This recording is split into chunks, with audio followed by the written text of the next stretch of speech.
Okay, we are live. Hi, Tristan. Hi, Matthew. And hi, Vaikunda. And Michael, good evening. Yeah, it is evening, even though it's very sunny. Right, is the sound coming through? It sounds different today. Okay, can anyone let me know if the sound's coming through? It's like my number one issue with these streams is making sure I've got the sound. Okay, hopefully you can hear me. Just let me know if you can hear me. But today I'll be talking about the dangers of modern comfort, and this is a Stoic warning, which was just the title that YouTube recommended me. Okay, all good. Thank you, Michael. It's good to have you here. It's good to have you here. But the actual topic is on practicing voluntary hardships.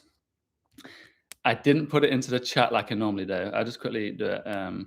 Voluntary hardship.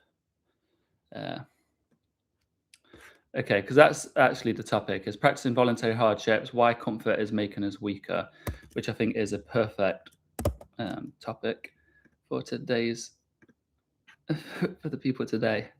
It's something we need. Right, I just need to pin this. Okay. Okay, so this should be a good one today, because Wednesday's the usual day, so we should have the fellowship should be here, the regulars should be here, and I've also got, I did a Q&A on Instagram, so I'm going to go through the topic, which is practicing voluntary hardships, why comfort is making us mentally weak. That is the lesson for today. I'll go over it for about 30 minutes soon. I'll start that soon, and you can ask your questions. Oh, Jose, it's good to have you here, man. It was great to see Marcus Aurelius. For anyone wondering, I went to Rome and I got to see Marcus Aurelius, the equestrian statue, which I did speak about yesterday. But yeah, so the topic is practicing voluntary hardships, why comfort is making us mentally weak. And I did a Q&A on Instagram on my personal page and the Everyday Stoic. Oh, it's better turn the volume off on that. Get copyright. So I've asked a load of questions, and we will see at the end of the lesson, I'll get through all the questions if I have time. There's a lot more questions than I expected. But I'll go through all the ones that aren't silly and the ones that aren't spam. Yeah, hopefully we can get through them all. But that's the hey Alex, man, thank you very much. It's good to have you all here. Yeah, you have to go to Rome, visit Marcus Aurelius. You have to. It's a strange feeling, especially that statue of Marcus Aurelius is like the last surviving statue. They were all supposed to be melted down, but they mistaken it for Emperor Constantine, so that they didn't melt it down, and it was the last surviving one. Okay, yeah, you're new to the live streams. Okay, yeah, it's kind of new for all of us. We've got like a small group that's been consistent in the live streams, really active, talking about some really interesting topics, mainly Stoicism, but we kind of get off topic sometimes and talk about other philosophies and sometimes Lord of the Rings. Okay, every time Lord of the Rings. But I am live streaming now. I've only been doing it once a week. It was like a test thing. I will be doing it 4 times a week, and it's available on the community tab, the schedule. And I'm trying to figure out this whole streaming thing. So there's a place you can go where all the streams will be scheduled. It's new to me. But yeah, this is the direction of this channel, because I've never felt anything like it. You know, when I used to post the videos, it's like there's no direct feedback. There's no sense of this community. But since I started doing the live streams, there's a group here that when I'm talking about certain subjects, they can respond to, we can discuss, we can help each other out with, and it's just amazing. So is that everyone? Amor Fati, it's good to have you here again. Yeah, so the topic today will be practicing voluntary hardships, why comfort is making us mentally weak, which I think is really valuable. And it's something I do. Voluntary discomfort is something I practice every single day. I think it's something we should all practice, especially in today's society, where comfort, I think, is like it's the enemy in a way. Comfort is the enemy. And I don't want to talk about it too much before I get into the lesson, because that's what today is about.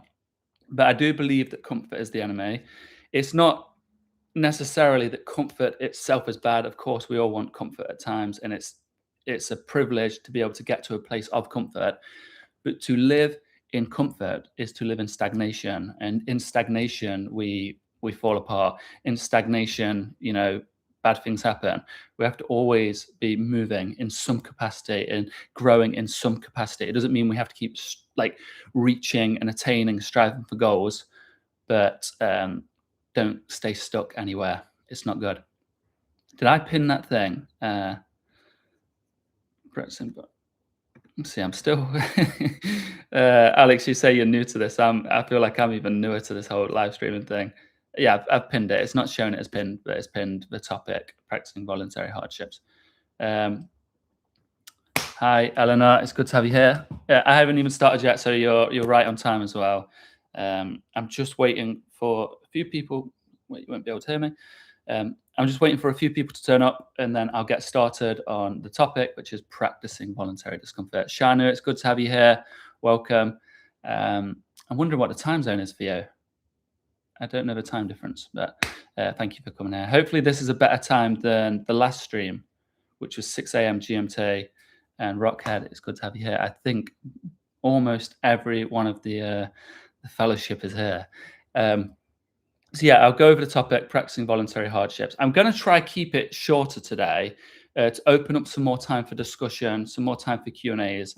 And like I said, I posted on Instagram some Q&As to my followers and to the Everyday Stoic followers. So it'll be interesting to answer all them. I've seen some of the questions. Some of them are quite tricky. Some of them are quite personal. But, that's what we're here for, to answer these questions. It'll be quite different, a bit more at the community. A body in motion stays in motion as I lay here struggling to go. Hey, it's hard in this heat. It's one of those days again. I've got a jug of water, so a litre jug of water, and I've got 2 cups of water that are like this, which isn't as much as that heat wave, but I'm trying to keep myself cool. The only thing I worry about is that if I drink too much, I'll have to go to the toilet during the stream.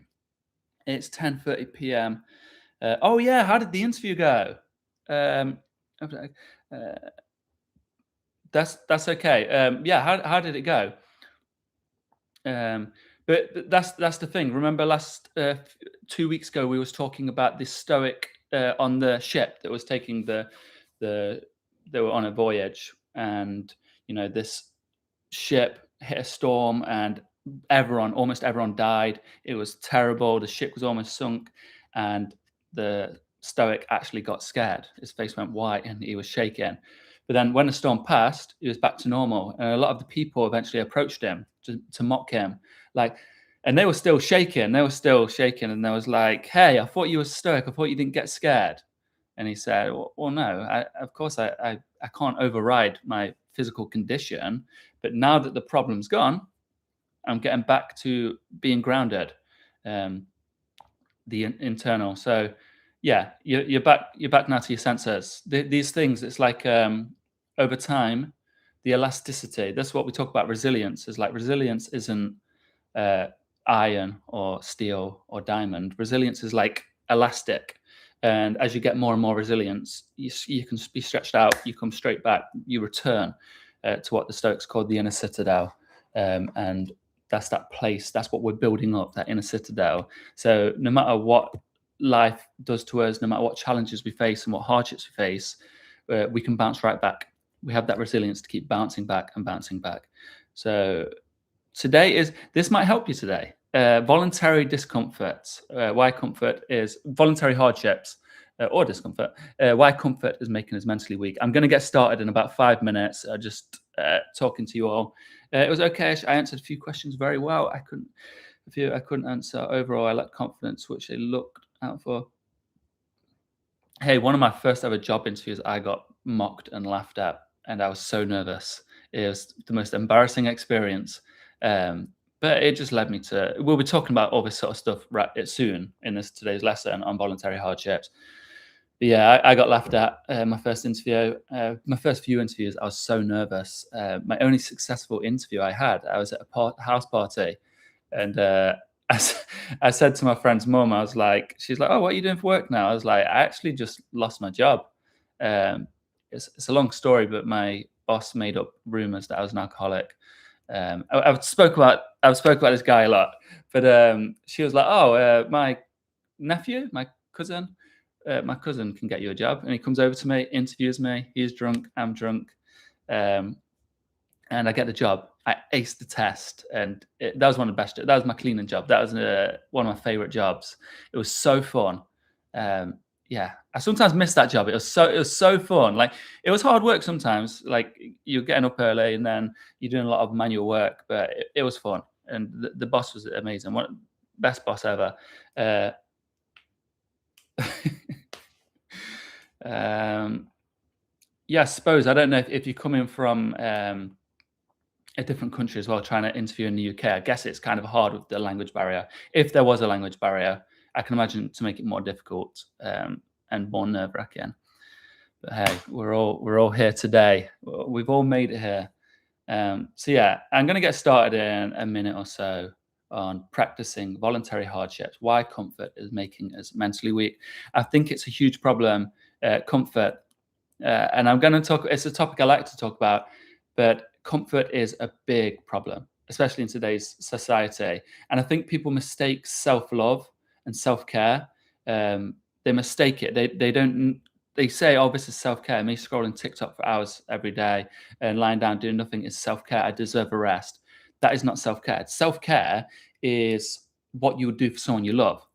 So if your family member is lying around all day scrolling TikTok, would you say, "Oh, go on, do that more. I care for you." You'd probably challenge them. You'd probably say, "Hey, why don't we get some fresh air? Why don't we engage in something more inspiring, more artistic?" You know, because I love watching films. I love listening to music. I believe there's a lot of good out there. There's a lot of good on social media as well. But discomfort does create strength. Yeah, it does take courage to start. It takes courage to start. But I think what a lot of people mistake is they think it needs a whole heap of courage to get started. They think it needs the world of courage to get started because they set the goal right up here. So, say you're in bad health and the doctor said you need to start working out. In your head, you go, I need to go to the gym and get a perfect workout and have a perfect diet plan. And then you're down here trying to get up there. So the courage to get there is very hard. It's almost impossible. It's an impossible feat. If you can just lower the barrier for entry, so instead of I need to go gym, have a perfect workout plan, have a trainer, have diet, you just say I need to set up a gym bag, put on my trainers, and leave the house.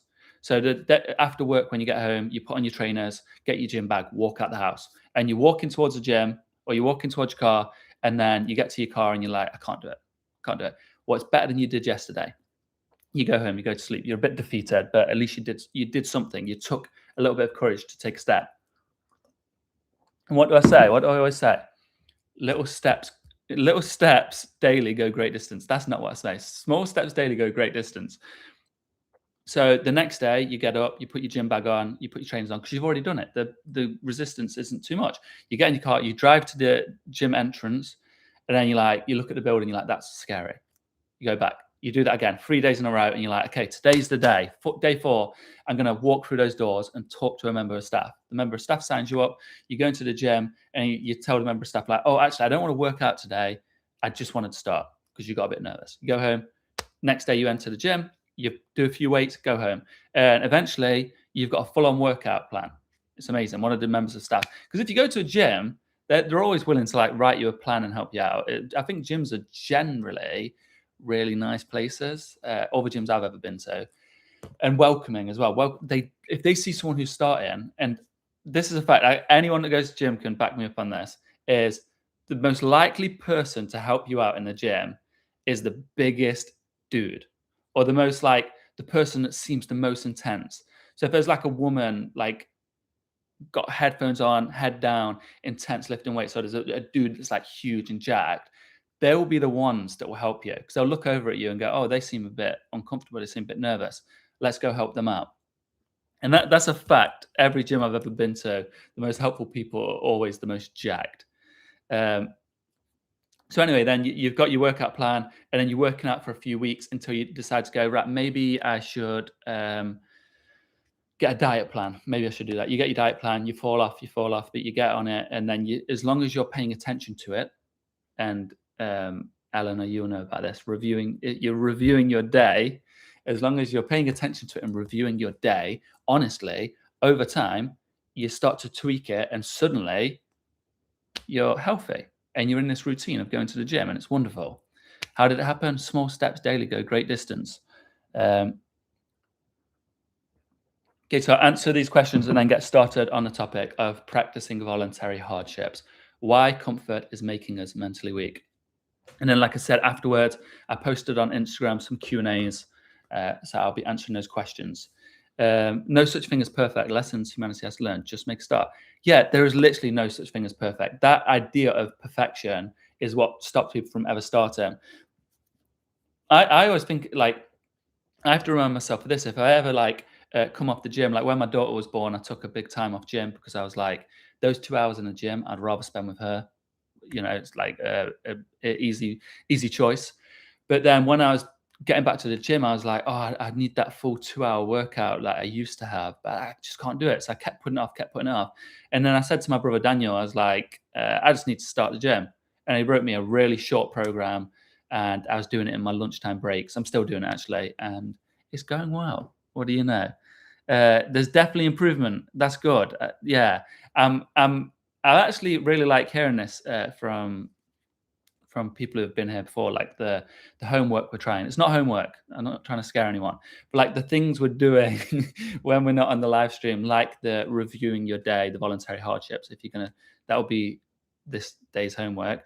But if it's really nice to hear feedback on them. So Eleanor, when you're telling me how it's going, it helps me gauge how impactful these things are, and with what type of person. So then when I'm like talking about it, I can learn to talk about it in a certain way, communicate it better is the word I was thinking of.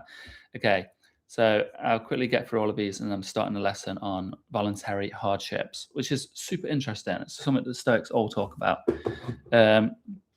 We all have excuses, then we die. Yeah, we go to the same end. We just get there differently. What's the first mindset shift someone needs to stop choosing comfort over growth? Awareness, and reviewing your day, which is an exercise. I'm sure you was here last time when I was talking about reviewing your day, but you don't need to do anything grand just yet.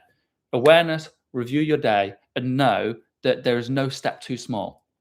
Because as long as you're taking small steps and creating that momentum, and then you're reviewing your day with honesty, and you're aware of this, eventually you start to get an understanding.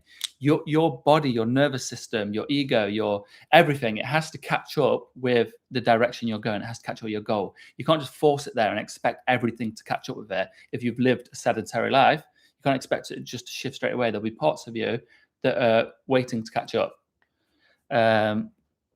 First step of any journey is usually the hardest. Strength, not courage. Yeah, the first step is always the hardest, but it's also the most important. It's the one that matters. Okay, right. Yes, it takes time. I got to start gymming too. Yeah, but like that's the thing. You go, because actually I forgot about a step that came before. So my brother gave me this program.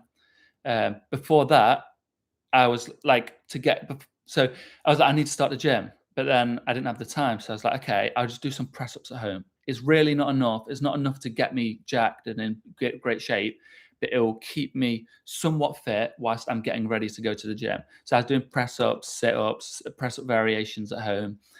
Pull up when I used to go to the park with my daughter, I'd do pull ups on that park, and it was like keeping me in a position so that when I do start the gym, I've got some progress behind me. It's not the greatest progress, but it is progress. Okay, we'll start the lesson. It's not a lesson, it's just a topic. But as always, if you have to leave early, just write any questions you want, any opinion you want, write them in now, get them in before you leave. I will answer them at some part in the stream, and this whole stream will be put onto the YouTube page. So it'll be uploaded in whole on the YouTube page where you can view it. So if you just get your question in now, then I can answer it, or get your question in when you leave in. So if you're about to leave, just leave your question and I'll get to it. Maybe say you're leaving, here's my question, just so I prioritize those questions, although I try to answer every question. But yeah, and of course, as I'm talking, it's not like the first few streams where I just talk and not pay attention to the chat. I will talk in, it's broken down in sections. It's a few bullet points, to be honest. But I'll talk on a topic. When I get through the topic, I'll look at the chat, get to you all. I want to hear your opinions. If you've got any thoughts, any real life application. Real life application is where it's at. That's what I like to hear. Okay. So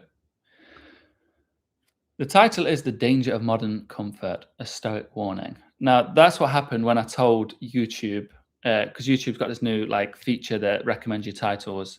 I told YouTube I want a video on practicing hardships and why comfort is making us mentally weak. And it said, call it The Danger of Modern Comfort, a Stoic Warning. So that's why it's called that. I kind of think it's not the best title, but here it is. Today, we'll be talking about practicing voluntary hardship. Why? I'll start that again. Practicing voluntary hardship. Why comfort is making us mentally weak. So today we are surrounded by so much luxury, by so much comfort, especially in the UK, in America, in many countries, we're surrounded by comfort. If we want cold water, we've got ice cold water. If we want hot water, we've got hot water. If we want heating, we want aircon, we want anything, it's at our fingertips. If we want food, we can literally press a button and it will arrive at our house. If we want entertainment, we can scroll our phone for hours. We can look at a screen for hours. We practically are emperors. All of us are emperors. We have more luxuries than this man did. And he was the most powerful man in the world. And it seems we have more than him. If he wanted music, he'd have to get some band to come into his court and start playing. I can just have an endless stream of any song I want, any music from anywhere around the world. So if everything is getting better, luxuries are climbing and climbing for everyone, the majority of people, or more and more every single day, why is it that people are becoming more and more fragile mentally? Why is it that there's an increase in anxiety? There's an increase in a lot of these disorders. And it seems people are struggling more now, more than ever. And why is that? What's interesting is I used to think about this topic a lot. I was like, what is it? Why? What's making it so hard? What are they choosing? Are people choosing enjoyment over discipline? And I was like, it's not that bad to choose enjoyment over discipline. Like, we want to enjoy our lives. And then I thought, as I was sat there about to watch a film, I was about to watch Heat, which I love Heat. It's one of my favorite films. And I'm about to watch it. I've got a few hours to kill.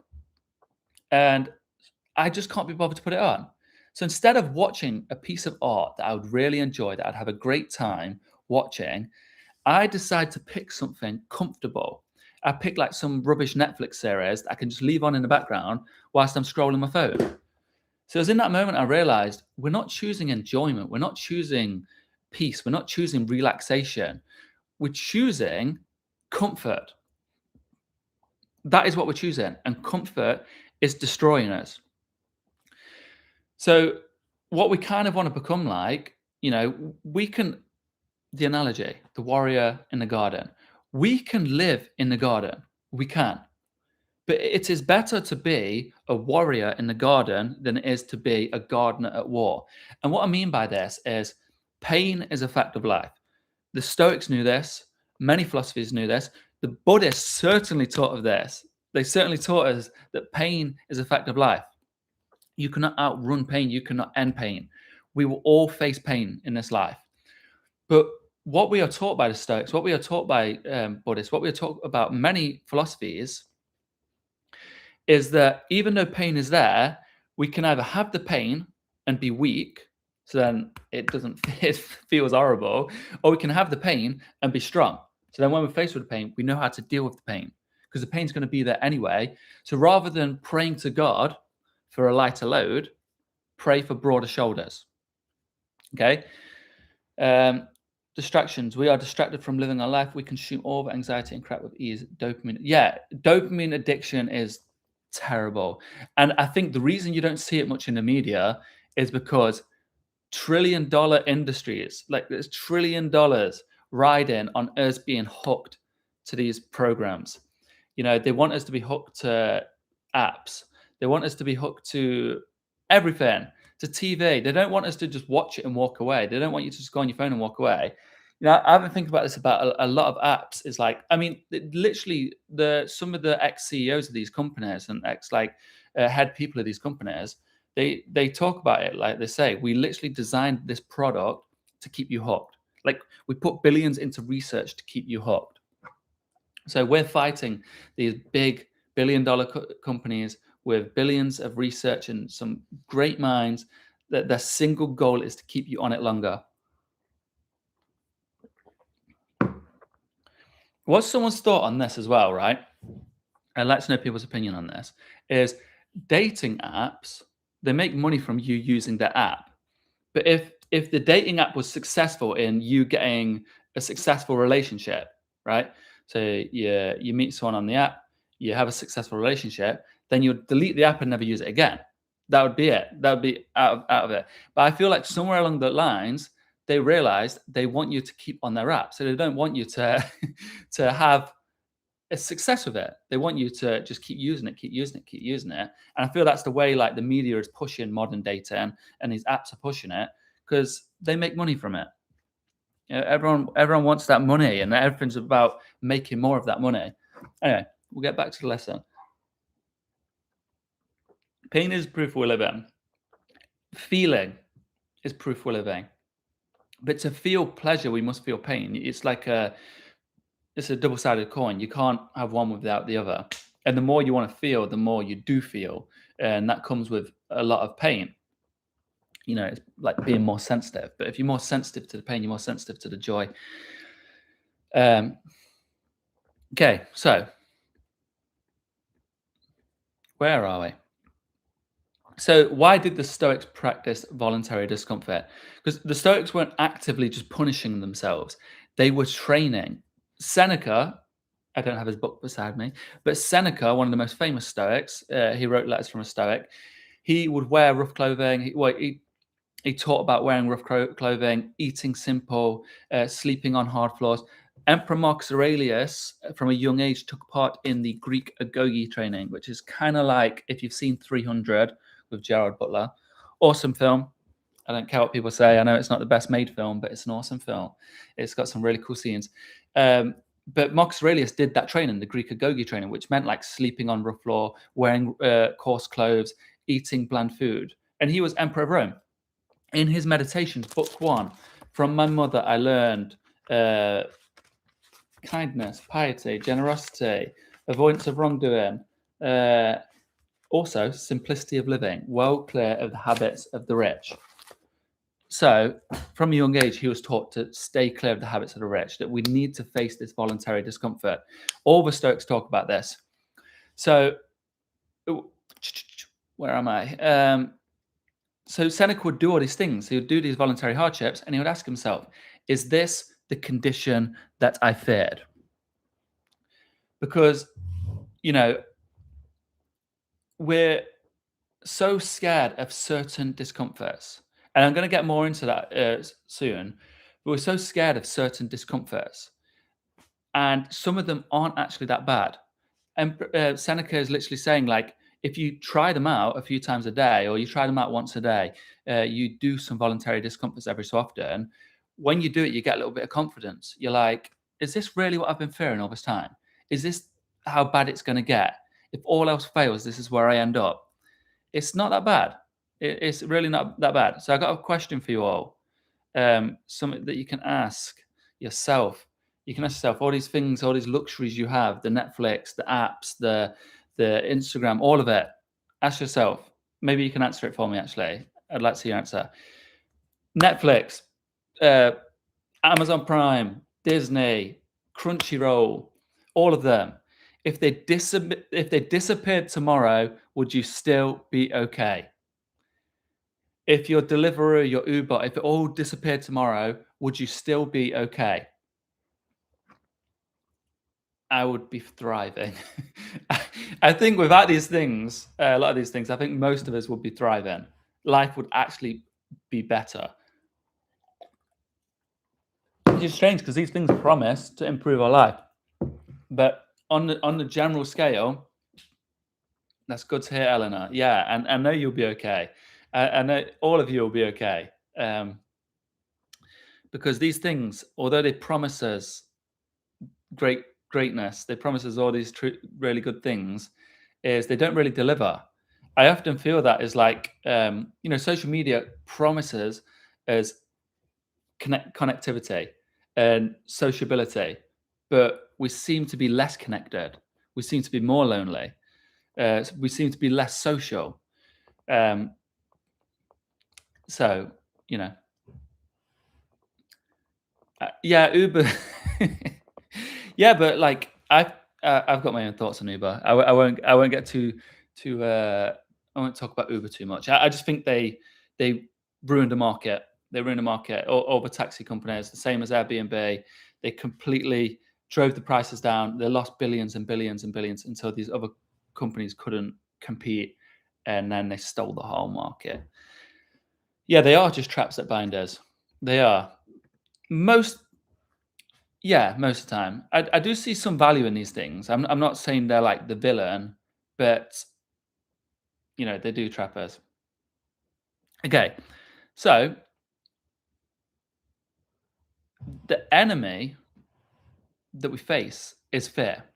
Most suffering actually happens before anything happens because it happens in our imagination. So we fear about these things. We fear about losing comfort. We fear about losing status. We fear about losing certainty. And Epictetus said, oh, almost dropped the book. Epictetus said in his Enchiridion that men are not disturbed by things, but by the views on which we take of them. So it is not things that disturb us; it is our opinion of these things. So our imagination, as I spoke about this last week, our imagination is infinite. So we make a mountain out of a molehill. If you have to suffer, right? You have to suffer in the future. If you've got to go to the doctors, you've got to go to the dentist, you've got an awkward event coming up. You will have to face that pain once, just once. But our imagination allows us to face it a million times before we even arrive at it, and then a million times after it is gone. I'm not going to say like people ask me quite a lot. Is like, will Stoicism take away my pain? Will it make me not care about anything? Will it make me completely confident and not one bit anxious? These things are natural. Pain is natural. Anxiety is being anxious is natural, or nervous, shall I say? Having pain is natural. Being uncomfortable is natural. But you only need to face it once most times. You only need to face that pain once. If you've got to go to the dentist, you only have to face the dentist once. Everything before is just imagination. Everything after is just rumination. Okay? It's like I used to be very socially anxious. Everyone that's here knows that I speak about this all the time. Very socially anxious. Sometimes, like leaving the house and just walking past people in the street, or just leaving the house in general, like made my heart race. I remember standing outside of a shop having an anxiety attack, like just because I'm walking. I think did I write about that in my book? I can't remember. But just because I'm walking in public, I had an anxiety attack, and I'd worry about all these things like getting to the shop. I think I was going to the shop, and I was like, what if I bump into people? What if the cashier, like, I embarrass myself in front of the cashier? What if my bank card has no money on it and I can't pay for the food? What if? What if? What if? What if? Right? Why was I worrying about any of that? I could get to the cashier and they say, "You ain't got any money on this," and I go, "Oh, that's that's a shame. That's embarrassing." I didn't need to worry about it before. It was my imagination that caused me to suffer a million times over. Um,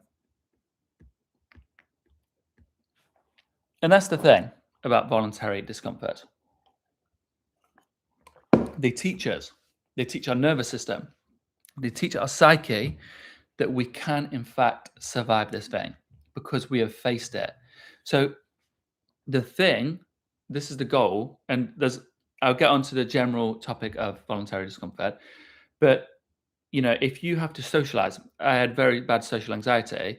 My voluntary discomfort could push me towards that direction through kind of like exposure therapy. So when I do these things, I go, okay, that wasn't so bad. I can deal with that. My nervous system is like, okay, when we're in these situations, I can deal with it. It's okay. So Marcus Aurelius constantly reminded himself in his meditations about this, saying that the impediment to action advances the action. What stands in the way becomes the way.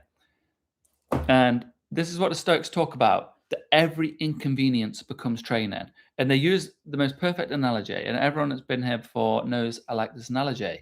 The wrestler, the analogy of the wrestler, the Stoics talk about this, is that the art of living is more like wrestling than dancing, in that it stands ready for what life may throw at it. Marcus Aurelius talks about this, that if you want to be a world class Olympic level wrestler, you need a world class Olympic level opponent to challenge you. And these challenges, so your world class Olympic level opponent, is the difficulties life has thrown at you. People say, I prayed to God for strength, so God gave me burdens to carry. That is literally it. The universe gives you challenges. You take on what you can and you get through it and you learn from it. You grow from it. Genuinely, when now, like before, if I was faced with difficulties, I'd crumble. I'd have a full blown panic attack or anxiety attack. Now, when I'm presented with difficulty, the initial pain is there. If I'm hurt, if something bad happens, I get hurt. But I genuinely feel an excitement. I feel this passion of what is on the other side. You know that feeling you get in your chest where you're like, I remember my first live stream, I had that feeling in my chest. I was like, whoa, this is scary. Today I had it because I posted this live stream to my personal Instagram account, and a part of me was like, oh, people I know might be watching this. So I was like, I had that feeling. And it's like a tight knot in your chest. It's not really, it's very faint these days. When I was younger, it's like crippling. And the idea is like, what's on the other end of this? If I can pull this through, there exists like a fiery feeling in your chest. It's the most beautiful feeling, and you only ever get that. You can't get it any other way than having the courage to pull through. So any difficulty that befalls me, I'm like, what strength is this teaching me? Any thing that might annoy me, anything that might challenge me or stand in my way, what patience am I getting from this? You always have to ask, what is the other side of the hand? What is the other side of the coin?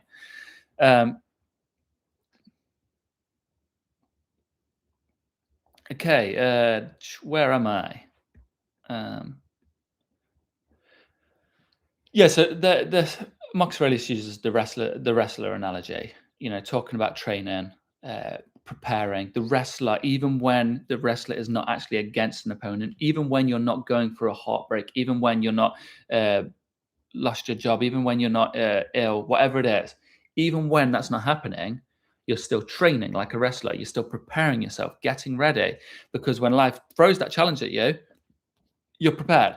And I can say 100% my Stoic practices that I've been practicing for 12 years, 11 years, I didn't realize how powerful they were until life threw some punches at me, until life tried to take me down.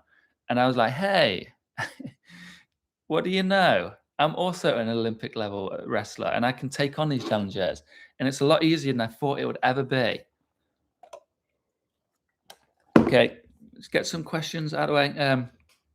I think you speak really well. I wish I could have been presented my thoughts in that interview the way you do, ruminating and aspiring to build good attributes in that interview.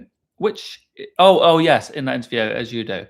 Hey, I've had so much practice, so much practice. The I did on Instagram, I did the 100-day challenge where you just say the first thing that comes to your head. You post it without any cuts or any edits. That was part of my practice. Doing these live streams, part of my practice. I did interviews and podcasts and TV news, all this kind of thing. That was all practice. I've been practicing this for many, many, many years. Even practicing the way I speak, I've been really practicing recently. In the last stream, someone said they can't understand me. They said I mumble too much and I'm not clear speaking. And I get that on Instagram a lot. So it's all practice. And you have that awareness. You're trying to grow. You know that small steps daily go great distance. You'll be fine. You really will be fine. Um, yeah. Which one with Donald Robertson was that? I think I've done 3 with Donald Robertson now. Donald Robertson, I could talk to him for hours. I think the last one I ever did, it was cut short because the place he was doing the interview in was going to be taken within a few minutes, so we had to cut it short. I could talk to that guy for hours. The same as a lot of these people. Gregory Sadler, their well of knowledge is just insane. I love just asking them questions because what comes to me is like it's amazing. It's like you don't get this stuff online. You could search online your whole life for the answers they can give you. Um, pray not for an easy life, pray instead for a difficult one that you may withstand the attacks of the enemy. So true. So true. Life's not going to be easy for any of us. There's no one. It's like the story of the prince, that grew up in the castle walls many, many years ago. And his father protected him from all the poverty, all the suffering, all the death, all the disease outside the castle walls. So this young prince grew up to never know suffering. But, the prince actually wasn't happy about this and he couldn't understand why. And then the prince left the palace walls, sees suffering, sees homelessness, sees death, sees disease, sees decay, comes back to his father and he is angry. Like, Father, why did I never know about any of this? And the prince decided that the reason I'm miserable is because I've never had any of this discomfort, this pain, this suffering. So the prince actually left and went out into the streets, was homeless, had nothing, faced pain, faced suffering, faced disease, faced death. And the prince was like, okay, I'm not any happier. What is this then? Why am I so miserable? I've had it all, I've had nothing. And then the prince sat under a tree and meditated and meditated and meditated until he found his answer. And that prince was, that's where Buddhism comes from, that prince. He found his answers under that tree. Yeah, Rockhead, it's something. It's something. I'm trying not to mumble anymore. So I'm not going to call myself a mumbler, but it's within me. It's deep within my psyche. A true Frodo sits in a tree while Sam cooks. Yeah, that's true. But Sam's the true hero. Sam's the true hero. It's what I mean. We're like, not even got the lesson out of the way, and I'm already Siddhartha, exactly. Not even got the lesson out of the way, and I'm already talking about Lord of the Rings. Okay, so here's another question for you to ask yourself. What, and you don't have to answer this one, what if today's inconvenience is tomorrow's strength? You can think about that. What if today's inconvenience is tomorrow's strength? The difficulties, the challenges you're facing today will give you strength tomorrow. And think about it. I know what you're all like in here, in this fellowship. We know that there's some good in this world and it's worth fighting for, and that we can be that good. That if we're looking for good, look within yourself for that good, and understand that the challenges you go through today are building the strength for tomorrow, so that when, I remember Inky Johnson said this. I like Inky Johnson. He's a motivational speaker. Inky Johnson said, when you've finally climbed up that hill, the good will lean back and help others get over the hill because they're in a position of strength. Okay. As Marcus Aurelius said in his Meditations, book 7.2, you have power over your own mind. I'll get the passage up. The problem with my book is it's falling apart. And it's hard. Where is it? Your principles are living things. How else could they be deadened? All that lies outside my own mind is nothing to it. Learn this and you stand upright. You can live once more. Look at things as you used to look at them. Okay, that's not the right translation that I was looking for. You have power over your own mind, not outside events. Realize this and you will find strength. So, voluntary hardship is about understanding your strength. And we'll get to some examples. But Epictetus talks about it in this book. I like to share the book just in case you ever go, what book are you talking about, William? It's the Discourses. It's actually the Enchiridion, but it's the Discourses and Selected Writing. This is the Penguin Classic Edition, Epictetus. I like Penguin's books. I like Penguin's translations. Save Marcus Aurelius. I use the Martin Hammond translation. Everyone's like, Gregory Hayes, Gregory Hayes. I just like this one. I had the Gregory Hayes one, not anymore. But I like this one. I'm not going to tell you which copy to get. Read a few of them and figure it out. You'll find value in that. So where was we? It's about understanding your strength. Yeah, Epictetus talks about this. He says, when the lion attacks the herd, how does the bull know that it has the strength to defend the herd? How does it know? Is it innate inside it? Or does it learn it from hard training? Does it learn it from facing challenges its life? Epictetus says, as two then shall face hard winter's training. The translator for this is Robert Dobbin. Robert Dobbin. This one's translated by Robert Dobbin, and this one is translated by Martin Hammond. But everyone recommends the Gregory Hayes translation, so maybe you should try that one out. I don't know. I don't get paid. Don't get paid to recommend certain ones, so you can buy whichever one you want to buy. I like the Martin Hammond translation, but that was Robert Dobbin, The Discourses and Selected Writings of Epictetus. So, yeah, that's Martin Hammond for the meditations. This one. Hold it up for a second. Okay, so as to how do we know when we can face a challenge in life? It is through going through a hard winter's training. I did many variations of a hard winter's training when I was younger, right? So the idea is, if you go through a period of hardship, like that people do it now, the 75 hard, you do that, you go through that difficulty, and what happens is when life throws difficulties at you, you know what you're capable of. You've pulled the band, when we talk about resilience and elasticity, you've pulled it to its limits. But so when you bounce back and you're good now, you know that you can always be stretched to that limit and you know you will bounce back. So when life tests you, you're like, I've been here before. I've been here before. I've been in so many situations like that where some people are, panicking, they're worrying. And in my head, I'm like, I've been here before. It's nothing new. That's the whole point of it's not the whole point, but premeditatio malorum, the premeditation of the evils that lay ahead. It's preparing your mind for these things. So when they happen, they don't disturb you. You're like, I've been here before. I've prepared for this. I'm ready for this. Okay. So examples of voluntary hardships that you can do: cold showers, skipping meals, fasting, walking instead of driving, putting your phone away, sleeping on the floor, train at the gym, go on a run, sitting in silence, removing dopamine, not removing sources of dopamine. You can't just rip that thing out of your head. Okay, so that's source of dopamine. That's the examples of voluntary discomfort.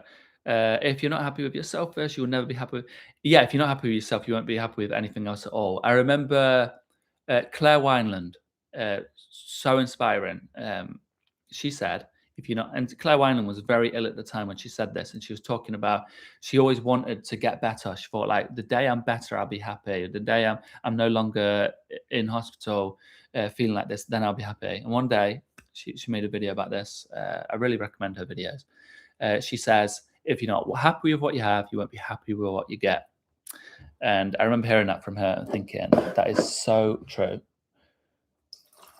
Just pouring this jug of water because I've already run out of the cups. So,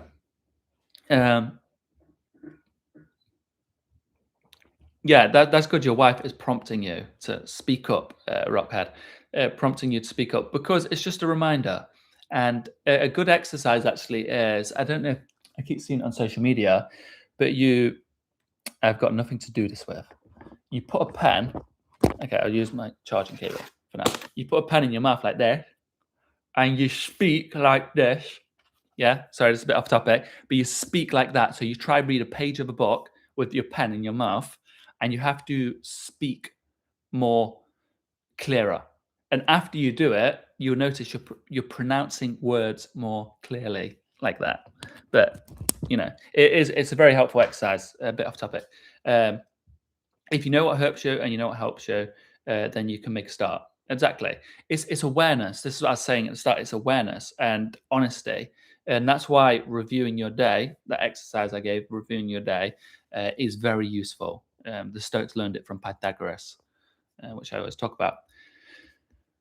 Okay, so all of these things, these voluntary discomforts, I'll just go through some that I do, and tell you if they've helped me. Sleeping on the floor. We'll start with sleeping on the floor because Seneca talks about it.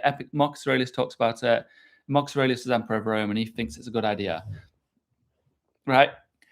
I slept on the floor for most of my life. Well, when I slept in the loft at my mum's house, that was on a mattress on the floor, so that's not really on the floor. But then when I moved to my brother's house, I slept on the floor, and because I read the Stoics and I thought, let's sleep on the floor. It also saves me buying a mattress and saves me buying. I didn't have the money at the time. I can say it didn't do any good for me. Honestly, I'd wake up with a headache all the time. I'd wake up feeling just rough as anything, and it didn't help me in any way. I found no value in sleeping on the floor. Uh, Sleeping on the floor is underrated. I don't know. I slept on the floor recently as well to try it out again. I didn't find any value in it.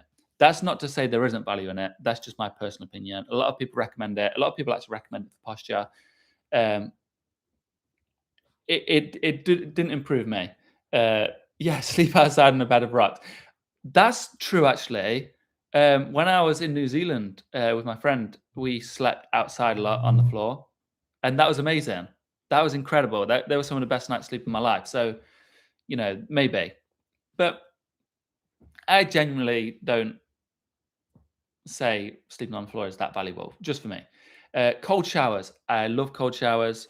I've been having cold baths recently a lot, but I love ice baths, ice plungers, cold showers. It's even better.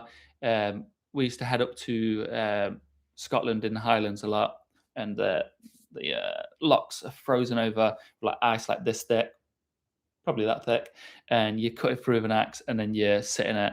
There's nothing more thrilling and exhilarating. It's the best feeling ever. But the idea is like I truly feel it every time I go for a cold shower or a cold bath. I have that feeling of like, oh, I don't want to do this. Maybe I'll just have a warm one. But you're getting it in the morning. It wakes you up. It shocks your system. It feels great. It invigorates you. But also, you've got over a small hurdle. You've had a little win. So later on, it's easier to make those little wins. I really recommend cold showers and cold baths. I really do recommend it. Walking instead of driving, if you can, do it. Putting your phone away, one of the greatest voluntary discomforts you can do. It seems so easy, but actually try to remove your phone for look at your screen time. If your screen time is over 3 hours, which is wild, but the average screen time I think is like 6 hours now, or maybe more.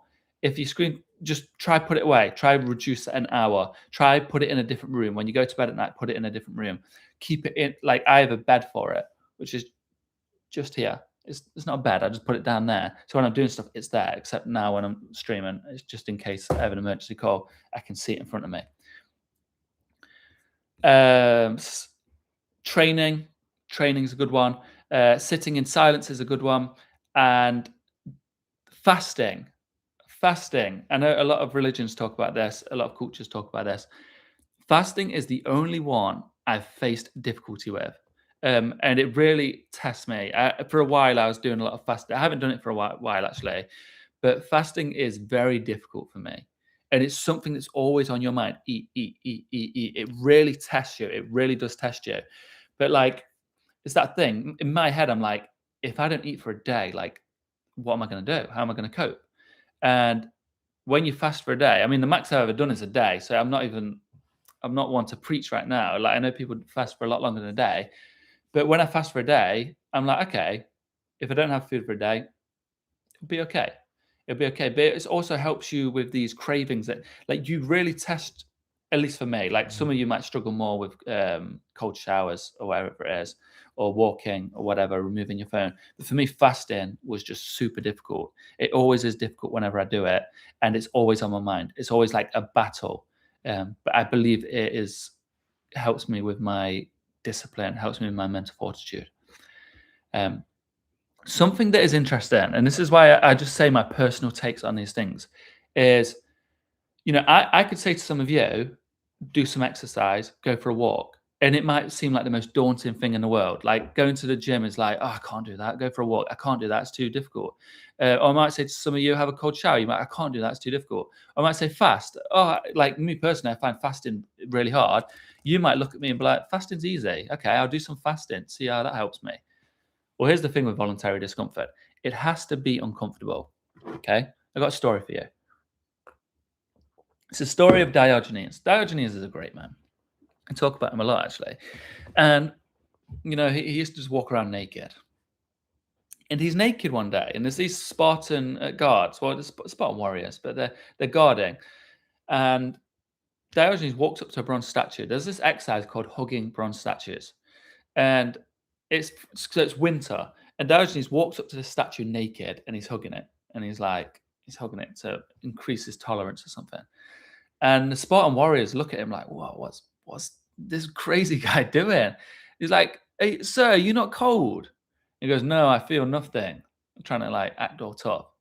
And then Spartan warrior looks at him and goes, "What's impressive about that then? If you feel nothing, why are you trying to show off?"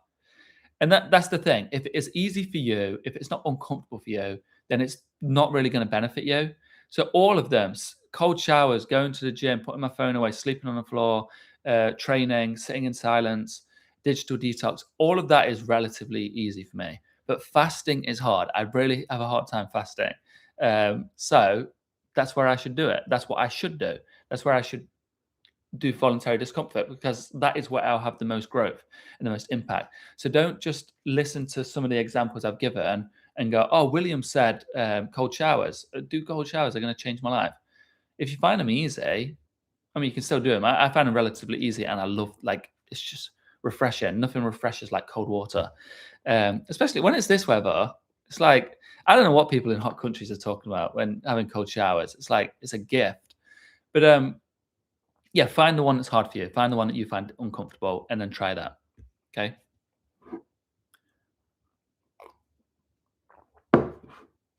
Okay, we're almost coming to a close in the lesson, and now I'm going to get to the Q&A. I asked a Q&A on Instagram, and I got some really good questions. I don't know if I can get through all of them, but I'll try. I've managed to get through this lesson, I think the fastest I've ever made it through, which isn't like an achievement. I'm not trying to get through them faster, I promise.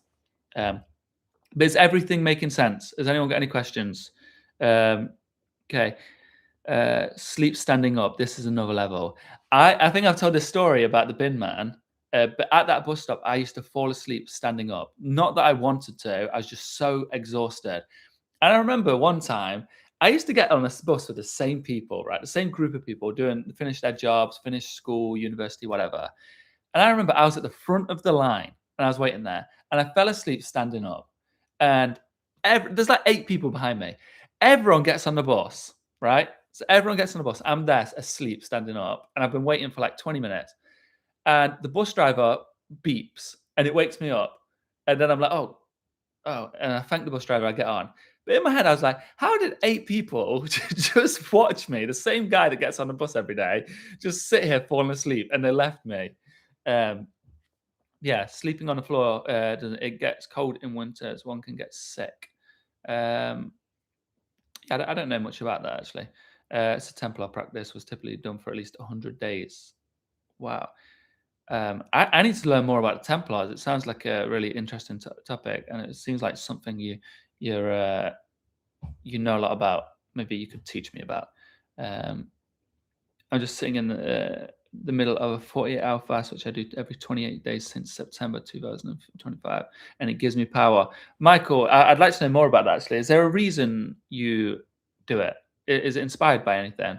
I've never done more than 24 hours, which I find, saying it out loud is quite embarrassing. Never in my life have I gone more than 24 hours, maybe 25 hours, 26 hours, but never in my life have I gone more than a day without food, which I find quite embarrassing in a way that I've never made that far. But also, that's like the biggest privilege to ever say.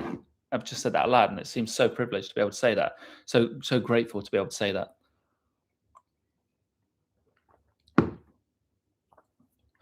Yeah, so yeah, Seneca did practice these things, and he was super rich. Yeah, basically, it's like, I mean, Seneca had a good head on his shoulders. He was in a difficult position with the people he hung around with, though. Um, and I think we will never know the truth about him and the Emperor Nero, I suppose. But I believe he had a good head on his shoulders, and he knew that these practices were essential. They were essential back then. You think rich people are crazy today? Back then, rich people were wild, like absolutely. Some of the stuff Emperor Nero did, it just blows your mind. Like the most disgusting, inhumane things you'll ever hear. Um, Okay, I will look into this, Michael. I'll look into it. It's some. Do you find, because I still need to go about my day? So obviously, like looking after my daughter, spent doing things at work.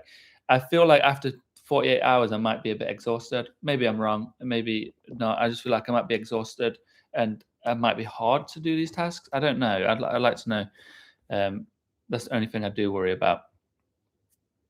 Okay, where are we? Um, so the Stoics weren't anti-comfort. They just didn't want you to become a slave to comfort. You know, like air conditioning, constant entertainment, endless scrolling, food on demand, instant gratification. We have all these things at our fingertips, and we become reliant on them. We make our lives softer and softer and softer, so that everything else becomes so scary, becomes such a challenge. You got to think, if we become, if you, it's like, what's an analogy? It's like if you never go to the gym, if you lay in bed all day, you never go to the gym, you never eat nutritious food. If life throws a 100 pound weight on you, 100 kilo weight, 220 pound weight on you, you're going to be stuck under that weight. But if you every day stay healthy and you lift weights, if life throws that weight on you, you can lift it off. And that's the same with comfort. Your character has become weak. Your character has become soft. So life will throw challenges at you. It'll throw weights on you. No, like no doubt about that. 100%. And you chasing comfort, you always seeking comfort. It's just you avoiding that pain. It's you trying to run away from it. But guess what? You can never outrun pain. You can never remove pain. It will always be there. Life will throw whatever it wants to at you, but you can build yourself up. Okay, I got a question for you all. Can this be made into a yes or no question? Okay, just answer this. Has all these luxuries that we're afforded, or all these luxuries we're given, has it made our lives easier, or has it made us less capable of handling difficulties? So all the TikTok, the apps, has it made our lives easier, or has it made us less capable of handling difficulties? Has it made us stronger, or has it made us weaker?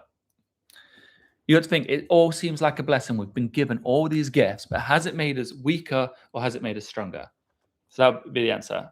What do you think? Weaker or stronger? Because they all seem like a gift. They all seem great, you know.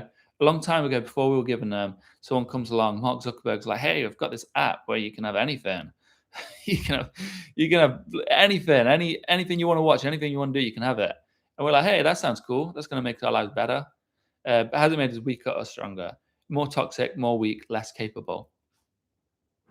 The words were out of my mouth. Make us worse as human beings, I think. Okay. Stronger with the right mindset. It's given us more information. It's given us certainly more information and more capacity to learn. It's given us more options to learn, more options for entertainment. But I think on a general scale, you know, with the hundreds of millions of people that use it, I think generally it's made us less capable to deal with the hardships of life. It's educated us a lot, it's taught us a lot, but I think it has made us less capable to deal with the hardships of life, um, because most of it is a distraction. Now, I think there's certainly, like, I'll be the first one to say there's some great stuff on social media, there's some great stuff on these entertainment platforms, but we're not seeking, most of us aren't seeking these good things. I'll go back to what I said about me wanting to watch Heat on Netflix. I turn Netflix on, I want to watch Heat, one of my favorite films of all time. Heat's a really great. It's not in my top 10 though, but it's one of my favorite films. Great film, beautiful film, so well paced, so well edited, so well made. Right? I want to watch Heat. I really love this film. So I'm thinking humans go after what they want to do, what they love, They go after entertainment. They go after enjoyment. But then I decided to just pick a crappy show on Netflix because I wanted that instant gratification. I wanted something that was easy, so I could scroll my phone whilst watching something, and it brought me nothing. It literally brought me nothing. It just was distraction and comfort for 2 hours, rather than watching a film that would have entertained me and been awesome. So we're choosing comfort over enjoyment. Okay, yeah, it does depend how one uses it, I suppose. Eleanor, I agree. Why not watching the stars? One of my favorite things to watch. The only rebuttal I can say to that, if you're in a city, you can't really see the stars. I walk to my local park quite a lot and watch the stars. But now it's summer, or it's like daylight's so long, it's hard to see it. Uh, we for sure. Social media makes us associate with our egos, follow a value system which is based on popularity. Well said, Shano. That's something I've been thinking a lot. You put it into words I haven't thought about. Yeah, I'm gonna have to remember that. Yeah, we're following a value system which is not based off of virtue. It's not based off of character.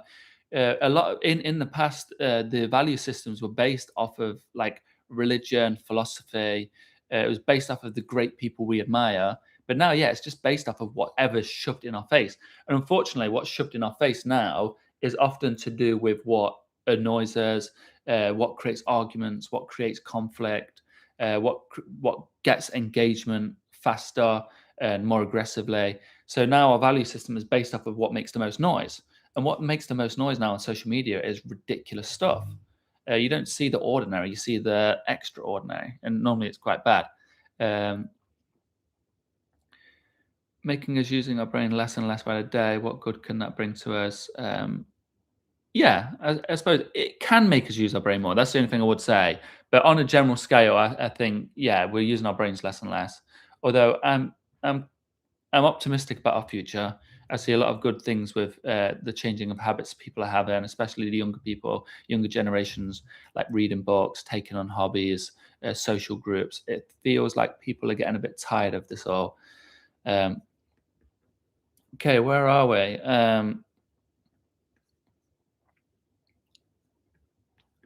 Oh, that's the lesson over. So I'll leave it with one question, and this is your homework. This is your homework. You can answer it, or you can think about it for yourself. But I know I say this like every single time. I say I don't give homework, but if you want homework, this is your homework. What voluntary discomfort will you introduce to your life? What are you going to introduce to your life? A voluntary discomfort. So it can be cold shower, whichever, whatever seems right to you. Cold shower, reduction in screen time, digital detox, fasting, um, whatever suits you. Which one will you be introducing? Okay.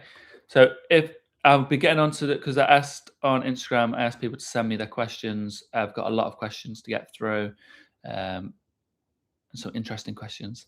Um, so before I get onto that, does anyone have any questions about the topic today? Anyone got anything they want to add to today's topic? Anything they want to talk about today's topic? Anything you want me to revisit just before I move on? Anyone, let me know if you have any questions or anything about that, about the voluntary discomfort and the things that I spoke about. If anything didn't make sense, if anything confused you, or anything you just want to add to it, get it out now. You've got a minute to do that whilst I'm getting these questions up. Um, I mean, it won't take a minute, but I've posted it between two different pages. I'll just screenshot them so then I don't have to change the pages. And I'll try to get through every question, but generally I'll do this before every live stream. Is get some questions from you all on Instagram, so that way you're not forced into this live stream and just like um, you have an opportunity to ask a meaningful question, something that's been on your mind, and then I'll answer them. So I've got them all here. Okay, there's like quite a few questions there. I'll try and answer them all. Some of them are spam. You get a lot of spam on Instagram, would you know it? A lot of bots. Okay. I love watching the night sky, but I must say the astronomy app has helped me learn. I used to have the astronomy app, on my old phone. I don't know why I never re-downloaded it. It's so cool. It is so cool. Like it yeah, I suppose that, like, this is what I mean about apps. Some can be so amazing because, like, I knew some of the constellations, I knew a little bit, not too much, but I used to always look at the stars. And you get that app and you like start looking around and you're like, oh my gosh, that's this one. Can't even think of any names. Or even like seeing the planets. Like I thought I was looking at a star and then it's like, oh, that's a planet. That's cool. Um, okay, Shano, reduction in screen time. So if you remember what we was talking about the other day, the thing that the Stoics learned from Pythagoras, reviewing your day, because only you can know this, is you can review your screen time and only you will know your progress, but try and reduce the screen time and do that exercise that Pythagoras taught us. Oversharing can also be a comfort zone. Constantly seeking attention, validation, and visibility may keep ego from facing itself. Absolutely. This is what we was talking about last week. Is the ego is a tricky little trickster. It's very mischievous, very tricky. I love the analogy that Alan Watts uses of the thief. So you've got an endless building, infinite floors, and as a thief has broken into the bottom floor, and the police are chasing after the thief. But as the police get to the door, the thief goes up a floor, and then the police go up that floor, and the thief goes up that floor. So basically, every time your attention is brought to the ego, and you go, I've got you, ego, I've got you. The ego takes a step up. It changes. It becomes something else. It's very tricky, but that's not to say like the ego is not the enemy. Like that's a book title. Ego is the enemy. The ego isn't the enemy. The ego is a survival mechanism. The ego is there to protect us. Just be aware of the ego because the ego can become your worst enemy. But if you're aware of the ego and the cage that is built around you to keep you safe, then you know where your freedoms lie. You know what is keeping you, restricting you, in a sense. Because, like, the ego is built off of past mistakes, past pain, past difficulties, and it'll build this cage around you to keep you safe. It says, like, last time we stepped out here, we got hurt. Last time we were too confident, everyone laughed in our face, and we got shunned by the community. Last time we was opened our hearts to someone, they broke our heart, they stamped on it, crushed it to a million pieces, and burnt it, and spat on it, and ran it over. And so it says this, and it's like, so now this person's asking you to open your heart to them. No way. My ego is keeping me safe. But a lion is safe in a cage, but a lion does not exist in a cage. A lion does not live to be in a cage. So yeah, anyway, you're right. Oversharing can be a comfort zone. Absolutely. That's why it's tricky when you give these teachings. I say voluntary discomfort, going to the gym. Some people use gym as a coping mechanism. It's not the best example, but some people use gym as a coping mechanism and they've got an injury and it's not the best thing for them. Um, like what I mean is like using the honesty and Pythagoras's exercise of reviewing your day honestly, then these things will become more apparent to you. It takes honesty. Is the greatest thing you can ever do is be honest to yourself. Like you can lie to everyone else if you want. I try not to lie, and I'm not going to recommend you lie, and I don't want you to lie. But right now, in the position you are, all I care about is that you don't lie to yourself. Connecting with people I would never have a chance to cross paths with in person and have actual conversation with. Like this is quite nice. Yeah, you're right. Yeah, I'm not going to villainize social media and everything because some good comes from it. I've certainly like this community. Just for anyone new here, I've been calling us all the fellowship.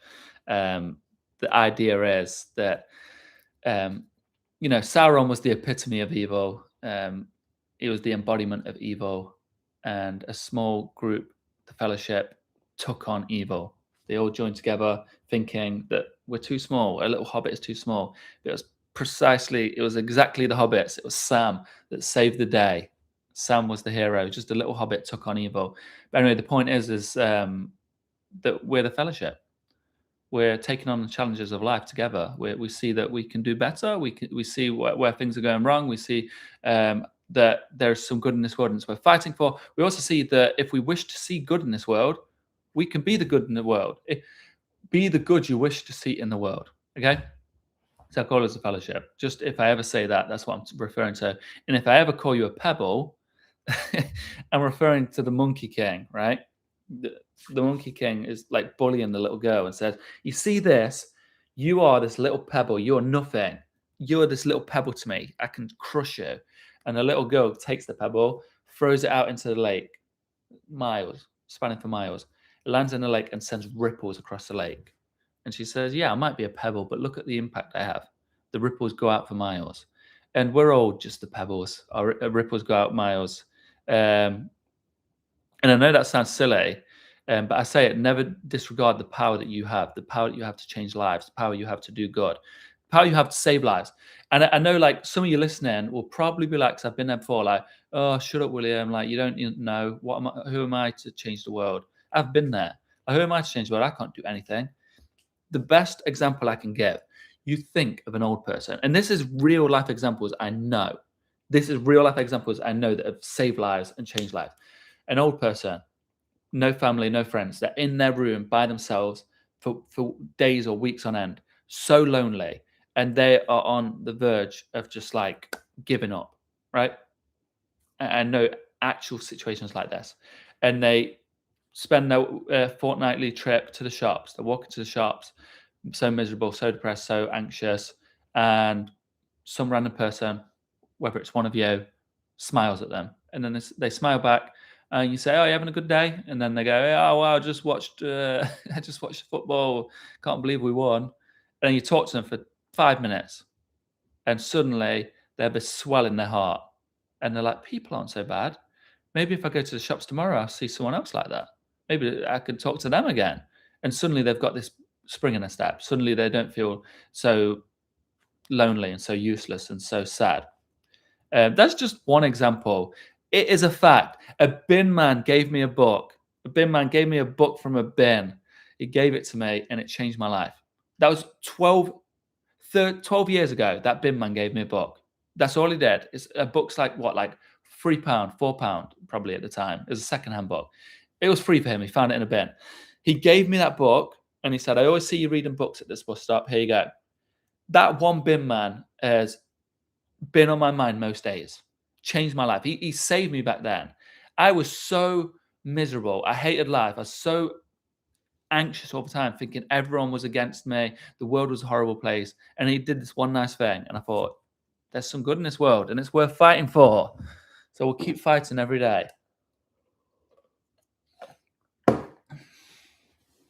Oh, thank you, Eleanor. Thank you. But Eleanor, I'm so happy that you keep doing the homework. You don't have to do the homework, but I'm just happy. You give me great feedback. It's really valuable, especially when I was first starting out this live stream, man. It was really valuable having you here. And many of you that have been here, all of you that have been here since day one, have really just kept me growing and learning how to do this thing and kept me inspired, kept that like I genuinely have like a fire in my belly to get on these lives and talk because I know like the people I'm talking to thinking the same things. Like they're thinking, what's going on in this world? Why is there just rubbish everywhere? Why is rubbish being forced down our throat? Like, was it Sean who said it about the value system? Why are we being force-fed this value system that does not align with love, does not align with truth, does not align with character and virtue? Why is that? We're all sick of that. Yeah, but Eleanor, I don't want to give you too much homework, you know. Okay, Michael. Okay, where am I? Yeah, ego is there protectors. Have a look at the laws of nature and live as closely with them as you possibly can. The same laws that govern the stars govern our bodies. Take heed of nature. We are, yeah. I mean, we are from the stars. We are we are the universe. I love that speech by Neil deGrasse Tyson. The most astounding fact. I'm not going to say it, but I know it off by heart. I know that speech, but is that our atoms. How does it go? I've already forgot it. My stand fact is the knowledge that um, the I'm trying to think of that bit. Anyway, we come from the stars. We come from the collapsing universe, collapsing galaxies. The stardust scattered out, that condensed, collapsed, and formed the next generation of solar systems. Stars with orbiting planets. Um, okay. When you become your own best friend, loneliness disappears. Humans only know gossip, scandal, and do not know themselves. They know habits, usually bad habits. Well, that is true. Self-love is being your own best friend is one of the most important things ever, because you will always be with yourself. My best friend used to say that to me a long time ago, or his granddad used to say it to him. At the end of the day, it's just you inside your head. I spoke about that story a lot. Maybe he's listening. But it's true. It's true. At the end of the day, it's just you inside your head. But I'll rebuttal that. I remember reading Into the Wild, Christopher McCandless, and he wrote in his book that was found along with his body, he wrote, happiness is only real when shared. And it's something that I wrestle with, this idea, because I'm the kind of person that I like my own time. But also I think we do need each other. The Stoics believe that to live in accordance with nature. Oh, thank you, Craig. That is very nice of you. That is very nice of you. If you have any questions, if you have anything to add to the discussion, please let me know. Where was I? Sorry, Craig's just made me forget what I was doing. Thank you. Yeah, human nature. So the Stoics said to live in accordance with nature. That's the end goal of the telos of Stoicism, right? They believe that part of human nature is that we're social creatures. And I talk about this all the time, but I wrote it in one of the first notes I started writing in Marcus Aurelius' Meditations. This copy is that things like described by Cicero's Laelius, gaining friends who reciprocate your affection is second in importance to being wise and good. It is the most valuable indifference. So seek wise and good mentors and good friends. Zeno's ideal republic. Zeno was the founder of Stoicism. He wrote a republic, and it was full of sages who live in friendship. In Seneca's letters, even the Stoic, these are notes that you can see. These aren't Aurelius's words, these are mine, just so we're not confused thinking Aurelius wrote like this. In Seneca's letters, even a Stoic sage wants friends. Now, the Stoic sage is the perfect Stoic, someone that lives in perfection with the Stoic doctrines and principles and practices. But the sage wants friends, although they are content and self-sufficient without. So yeah, we need to be our own best friend, but having friends that's not a negative, it's just having the right friends, because you introduce people into your life, you also introduce friction and conflict and many things that come with the good. You can't have the good without the bad sometimes. In Lord of the Rings, the ring offers comfort through power and control, but that comfort slowly destroys the soul. Yeah, the ring offers you your desires, I suppose, and oftentimes, like Boromir, you think you're doing the right thing. You think you're, saving Gondor and that kind of thing, but the ring corrupts. And yeah, I actually made a video about this. I made a video about this. That's so interesting. I posted on Instagram about the One Ring being like the phone, about being the comfort that's always calling you in, promising you something. It promises you something good, but then it weakens you. I like that. Yeah, the atoms in our bodies do come from dead stars. Yeah, I love that. I do love that speech. If anyone wants to hear it, it's the most astounding fact.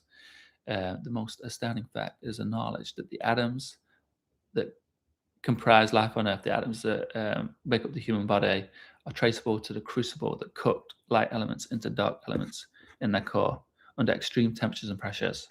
I won't say the whole thing and bore you, but I just remembered it. It's a really great speech.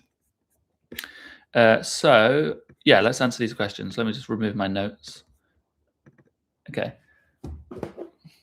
So the lesson is over. If someone only came to hear about voluntary discomfort, then you can go now. You can be on your merry way.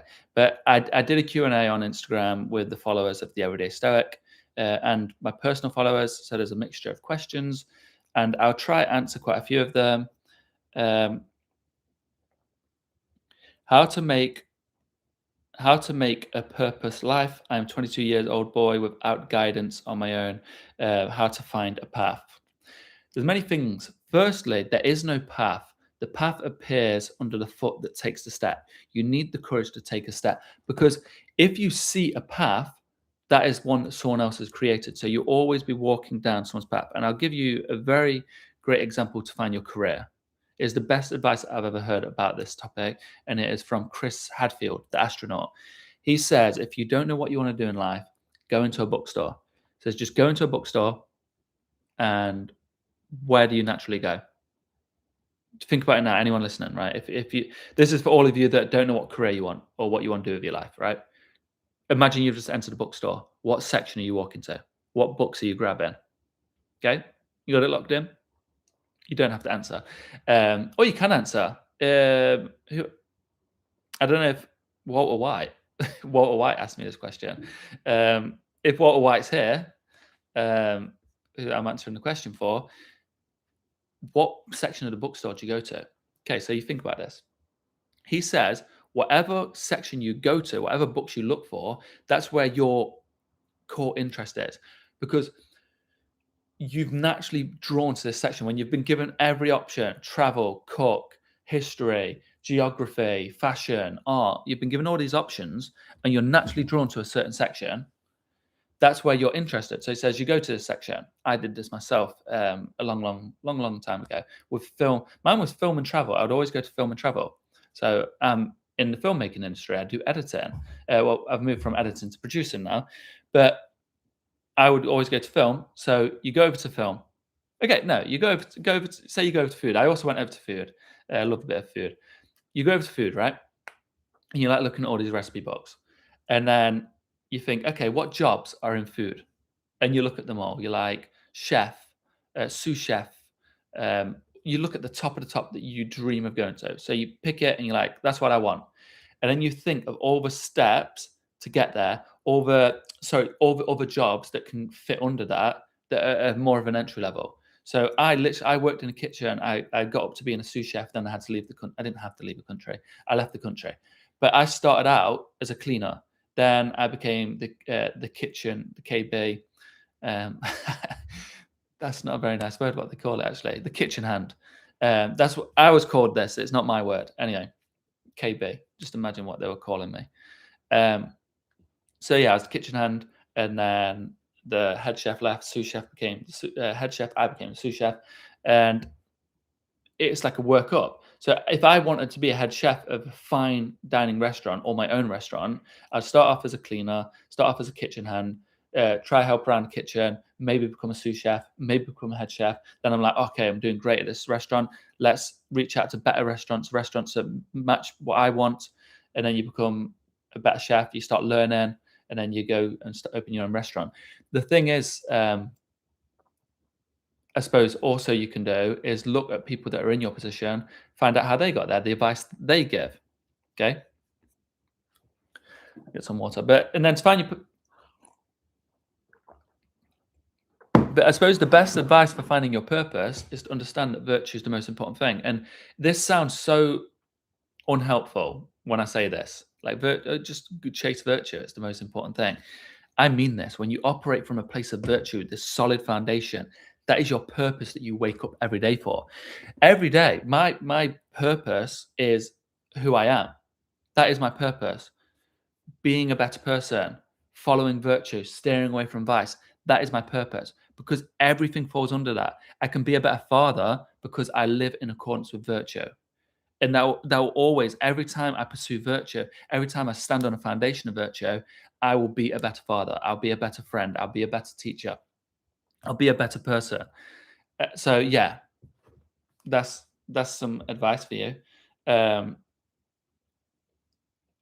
that was a response to my other story. Does every human need a tutor to be great? I think it's Tony Robbins that said this, that the only shortcut in life is a good mentor. And it's something I believe in. Money seems like a shortcut, but if you don't have a good mentor, a lot of these people that start off rich, they don't end up doing anything great. And by great, I mean with their character. You have a good mentor, yeah, it's very valuable. But do you need a great mentor? I don't know. I want to say that no man is an island. Even me, like I'll say like, oh, I never got help up. I did. I did. I'm just lying. I just want to claim like every other person that gets to some position of success. Like I wrote a book and I'm like, oh, I didn't get any help. I did. I grew up around loving people that cared for me, that would always have my back, and I had a support system. So yeah, no one ever like handed me a load of money. No one ever handed me the answers, but I had a support system. Um, I had caring people around me. I had loving people around me that were supporting me. Um, I can't be for certain. I can't be for certain if you can be great without a mentor. How to control anger. By the way, for anyone that's joined late, I've finished the lesson. The topic of voluntary discomfort is over. I'm answering the questions from Instagram on the Everyday Stoic. How to control anger. Anger's a funny one because my whole life I believed I never got angry, and everyone always said to me, "Is like William, how do you never get angry?" And I didn't know. I didn't even know what anger was. Genuinely, I know it sounds silly. I didn't know what anger was, and what I was doing is just suppressing anger. I didn't know what to do with it, so I was suppressing it. So I learned a bit about anger. I learned how to feel anger. I learned how to express anger. Um, a lot of empathy is very useful. Having empathy helps you not strike out of anger. But you don't need to get rid of anger. Anger is not the villain. Anger is not the thing you do. Anger is the emotion. So people think, how do I get rid of this anger? I keep breaking things. I keep screaming at people. That's not anger. That's what you're doing with anger. Anger is a very useful tool. It creates a fire in your belly. Now, I get angry about the state of social media, the state of content creators that take advantage of people. Like the Stoic sphere.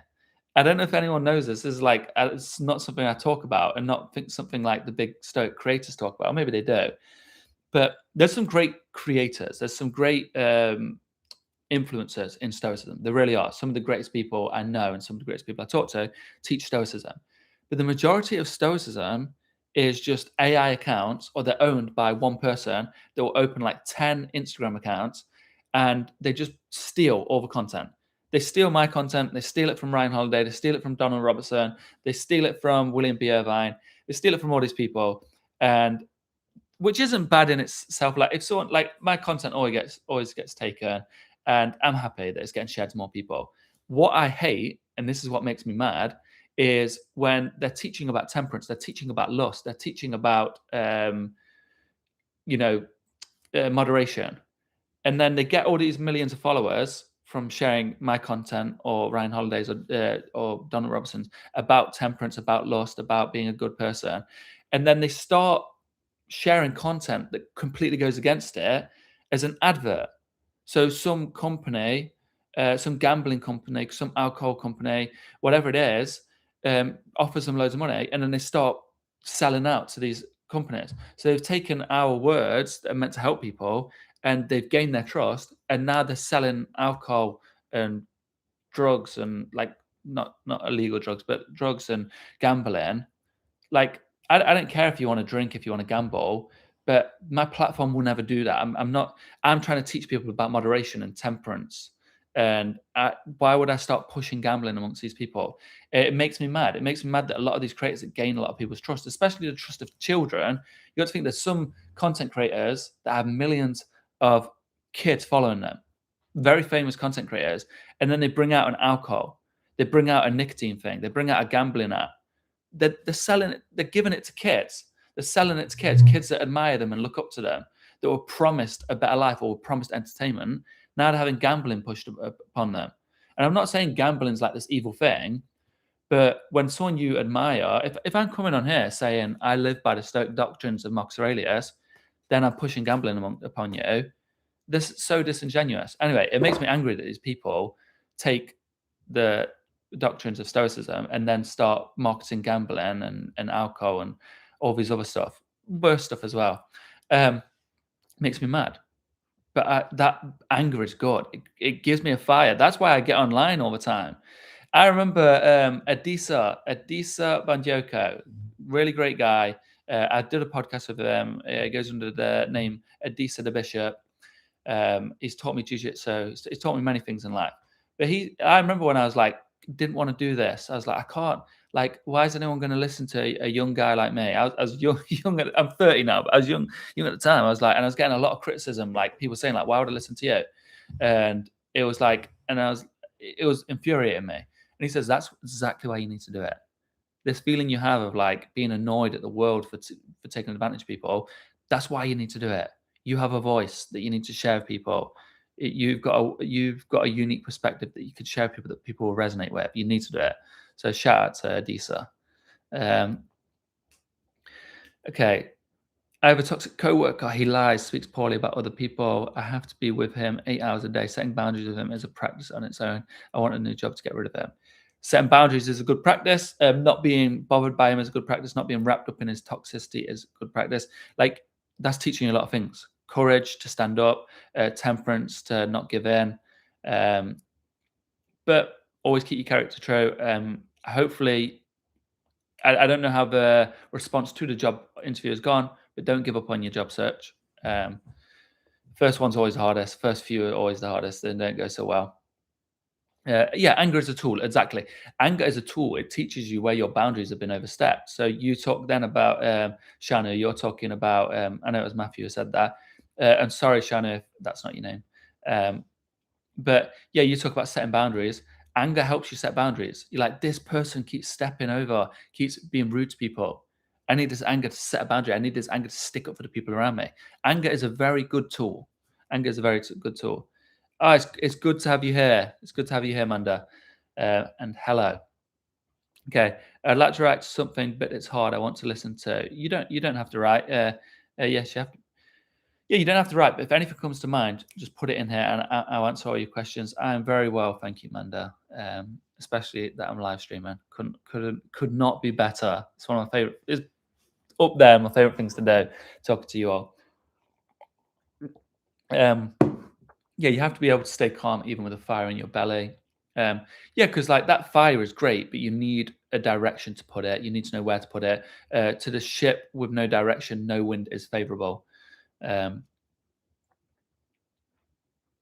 I'm glad I inspire you. But yeah, so like if you have any question you want to ask, any opinion you want to give, it's okay that you're late, Manda. You're a bit earlier than last time. Last time you got here right at the end. But I'm still. So I finished the lesson. The lesson was on voluntary discomfort. I'm now going through. I did a Q&A on Instagram on the Everyday Stoic and on my personal Instagram. So I'm just going through that Q&A now. People have asked me some very interesting questions. And that one I just answered was on how to control anger.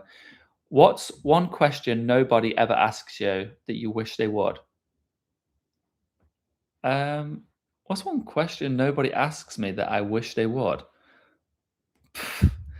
I That's a hard one. That is I don't know. I don't know. I don't really wish for people to ask me questions, to be honest. Even though I'm saying ask me questions. Um, what do you think sets you apart from Ryan Holiday? Um, don't know. We're completely different people. We're different people, different parts of the world, different perspectives. Everything's different. His book sold millions. My book hasn't. I don't know. We're completely different. Like my whole thing, I suppose, is like I'm trying to bend into my strengths, but also what my weaknesses were. Um, like I don't have a huge platform like him. Um, I'm not as educated. I'm not as educated, formally educated as him. Um, I don't have the setup like him, so bend into that.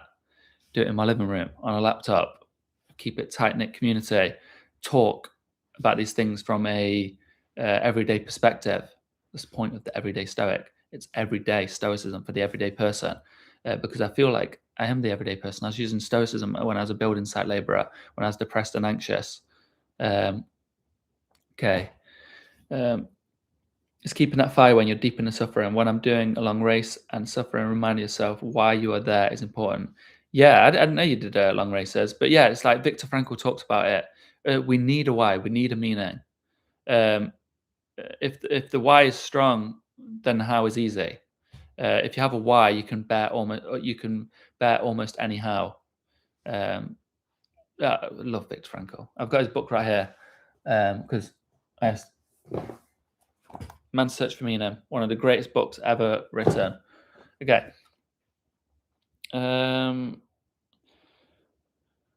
So another one on anger. Do you actually get angry? Do you actually get angry? I thought I didn't. I made a video on this. Like, I don't get angry, and why that was the biggest problem in my life. I just didn't understand anger. I never learned as a child how to use anger. I guess when I got angry, I got ashamed, so I hid that anger and I just suppressed it. It made me really ill. It gave me migraines, and then I learned how to use my anger, and now. Okay, something fell off my desk and pulled the wire out. Yeah, now I just understand my anger better. You don't want to remove anger, you just want to understand it, use it how it's meant to be used.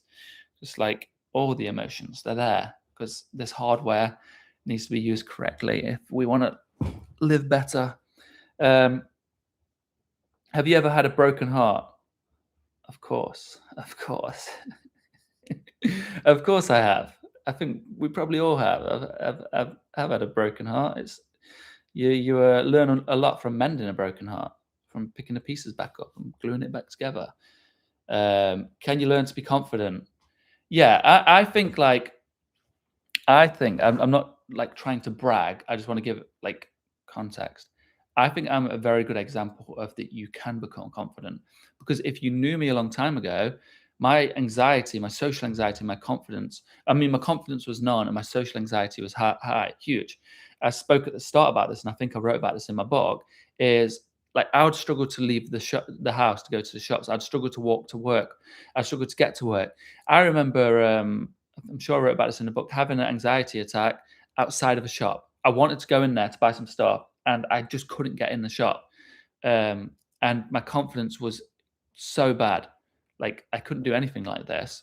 And now I love this. I love speaking to people. I love going out and engaging with people. I literally like this is up there in the top three things to do to speak on here, speak with you all. I love it. It fills me with a fire in my belly. And how I did it, mostly, I mean, a lot of the Stoic doctrines, but if I'm to give you something very easy, like I say, there's no step too small. Small steps daily go great distance. Exposure to the thing, just every single day. A little bit of discomfort every single day. If my journey to get on here began with me sitting in my room reading this book out loud. I was embarrassed to be on my own reading this out loud. So I was reading this out loud and felt embarrassed. And then I started filming them on my phone, just holding my phone like this, reading it out loud. You can't even see the phone. Reading it like that. I felt even more embarrassed because the camera looking at me. And then I shared that on an Instagram story one time. And it was the most embarrassing thing. I think I probably deleted it. And I shared it again on an Instagram story. And then as a post, then on YouTube. And it just went up, up, up, up, up. And I'm just always looking for ways to get uncomfortable in that field. You see the film Possessed? I've never heard. Is that a new film? I think. I have a 50-mile in 3 weeks, and visualizing the suffering is helpful. That is awesome. That is awesome. I hope I'd like to know how it goes and how you're training for it as well. Um, Yeah, I'm glad you're doing your yoga. Yeah, I used to have migraines every single day. Every single day I live with migraines and I don't get them anymore because of some of this work, this internal work, some other work, but you can fix these things before you know it. There's a crack on everything. That's how the light gets in. Hell yeah. Things need to crack. Things need to break apart in order for the light to get in, but also for the light to shine out. There is a light within, like there's a light within you, and I didn't realize it until I was broken. Until I was broken, and the light could shine out. But it's the same with a broken heart. You don't realize the light that exists within you until you go through a bit of pain. So yeah, I didn't know that. Is that a song? Okay, when Stoicism becomes a brand, we risk turning a philosophy of inner freedom into another form of consumption identity. Even a desire to appear wise can become an ego trap. Yeah, you're absolutely right.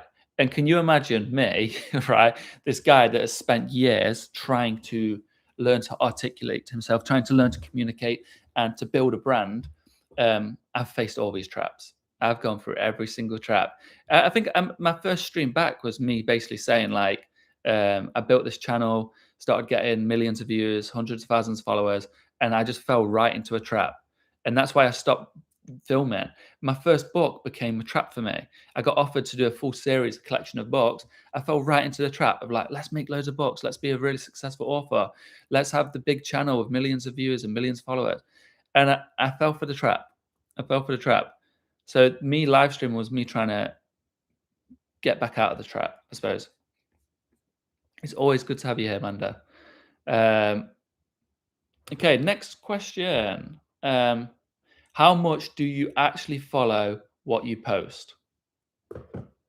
Some reason I get asked this a lot, and some reason there's always a guy on most of my Instagram posts that will say something like, "You're so performative. You don't actually do these things. Shut up, little boy." I always get called little boy. Um, oh boy, like like it's insulting or whatever. Like a random comment online is gonna do anything other than make me laugh or teach me something. I actually love getting hate comments because I'm like, can I talk to this person and help them understand the teachings I'm trying to teach about virtue, about being a good person, even though they're actively being quite horrible to me. And I have a fact for you. Every single hateful message I've ever received to this day has resulted either in nothing or a positive experience. Most of the time, so they either ignore it or it results in a positive experience. Probably 70% is a positive experience where they're like, oh, I'm sorry I sent that message. I was having a bad day. Or sorry I sent this. I never thought you would read it. Or, okay, I really understand this. Sometimes they argue with me for like a good few days. And then we get into they hate us because they ain't us. Hey, but they will be. We'll all come to understand. Anthem by Leonard Cohen. Okay, I'll have to check that out. Okay, but yeah, I practice everything I talk about. I practice. Like I wouldn't talk about it otherwise. I know this stuff helps. I really know. And in the past, when I was saying when I was getting millions of views and hundreds of thousands of followers, some of it I wasn't practicing it. I was just chasing what was getting views on YouTube and Instagram, and I was posting it. But now I don't really care about the views. I'm just teaching what I actually practice. So you could like have a film crew follow me and like really scrutinize me. You'll be like, first of all, you'll be like, William's life is kind of mundane. I love the mundane. Sometimes it's exciting. I don't know. People might find it exciting. I don't know. I love my life. I found a life that I love. But you follow me around and you'll be like, oh, he practices what he preaches. Wouldn't you know it? He lives like how he teaches about. Okay. How are you? Super. There's a lot of ones like that. I'm only going to answer that one. I'm super. I'm great. Thank you very much. Do you read modern books too? If yes, name some. I grabbed some just for because I read that one. That was like one of the only ones I read, and I was like, I'll bring some to the forefront. Modern books. They're not. These are some random ones that I had just here, and I thought I'd grab them. Man's Search for Meaning, one of the greatest books ever written. Stoicism and the Art of Happiness. Donald Robertson, love that dude. I've done some interviews with him, podcasts with him. Brilliant guy, brilliant brain. Stoic Ethics by Brittany Polat and Christopher Gill. This is a relatively new one. Brittany sent me this. Their team sent me this. I've done a podcast with Brittany actually. Really great book. It's quite wordy. It's if you really want to learn a bit more about this specific topic, that's all you're going to get. It's really good. Though. Got Donald Robertson again. Build Your Resilience. Wonderful book. Donald Robertson books are one of the only books where I write in them like I do the ancient Stoics. Not as crazy. I'm looking through. I feel like I lied a little bit. It's not as intense as I thought. Like, I don't know if you can see a little bit of writing, just a little bit. It's not like my meditations. But what I'm saying here is that it's full of knowledge. It's full of good stuff. And then this here, Joshua Fletcher, and how does that make you feel? Joshua Fletcher is really great. He's like, he teaches about anxiety. He's a therapist, but he teaches about anxiety a lot because it's something he struggled with. This book, surprisingly, Josh sent me this. It's a really great book. I went into it thinking I was just going to learn about anxiety. I thought that was it. It's really great. Like the stories weaving in and out are brilliant. Also, will make you cry. So it's an interesting one. And then this is I recently been sent this. Almost finished it. It's taken me a lot longer than I've planned. Great book, um, which will be coming out soon. Okay. But I generally speaking, I do read the older books a lot more. I haven't been reading much. Life's been busy. I listen more to audiobooks at the moment. So I do like a good audiobook, and I'm not gonna hate on audiobooks because I read books. Um, just running 3 to 4 times a week and indoor cycling the rest will let you know how it goes. That's wonderful. That's brilliant. I love running's a good one for me. Helps me think. I don't know, especially when I used to overthink, when I used to ruminate a lot, which I don't. Maybe it's why I stopped running. Is because it used to solve something for me. It helped me clear my head. Now my head is just empty. I sometimes wonder if it's like a good thing or a bad thing. I just feel like there's nothing going on in my head anymore, but it leaves me to peace, so I don't mind. Anyone ever asked you that? Simply never heard your words. Well, I get asked it a lot actually. I get like criticized a lot by that, saying like, "Why would I listen to you? You're just some phony online." These kind of things. But all I can do is respond with virtue and actually show them that I'm not fake. Um,